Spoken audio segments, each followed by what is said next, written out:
પાટણના કણસરા દરવાજા ખાતે આવેલ ઐતિહાસિક શ્રીમંત ફતેસિંહરાવ સાર્વજનિક પુસ્તકાલયમાં સ્વર્ગસ્થ કીર્તિકુમાર જયસુખરામ પારધીના સૌજન્યથી ચાલતા મને જાણો કાર્યક્રમ અંતર્ગત રવિવારે મહેસાણાના પત્રકારત્વ સાથે સંકળાયેલા ભીખુભાઈ પરમાર સ્નેહસુધા દ્વારા હું પુસ્તક બોલું છું વિષય પર સુંદર વક્તવ્ય યોજાયું હતું।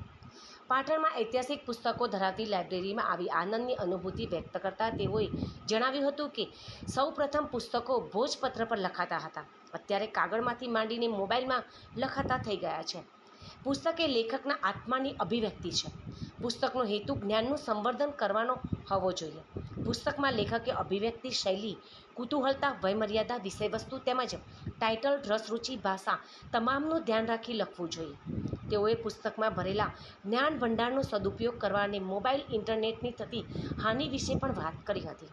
આ પ્રસંગે મને જાણો પરિવારના સભ્ય નારાયણભાઈ પટેલ તથા અન્ય સ્નેહીજનોના સામૂહિક જન્મદિવસની પણ ઉજવણી કરવામાં આવી હતી। લાઇબ્રેરીના પ્રમુખ ડૉક્ટર શૈલેષ બી સોમપુરા દ્વારા લાઇબ્રેરી અને મને જાણો ટાઇટલે પુસ્તકોને જાણવા, વક્તાએ માણવા, લાઇબ્રેરીને જાણવા તથા નવા જ્ઞાનને જાણવા માટે આપ્યું હોવાનું જણાવ્યું હતું। લેખકનો પરિચય નગીનભાઈ ડોડિયાએ આપ્યો હતો, જ્યારે આભાર વિધિ સુનિલભાઈ પાગેદરાએ કરી હતી। આ પ્રસંગે મોટી સંખ્યામાં શ્રોતાઓ ઉપસ્થિત રહ્યા હતા।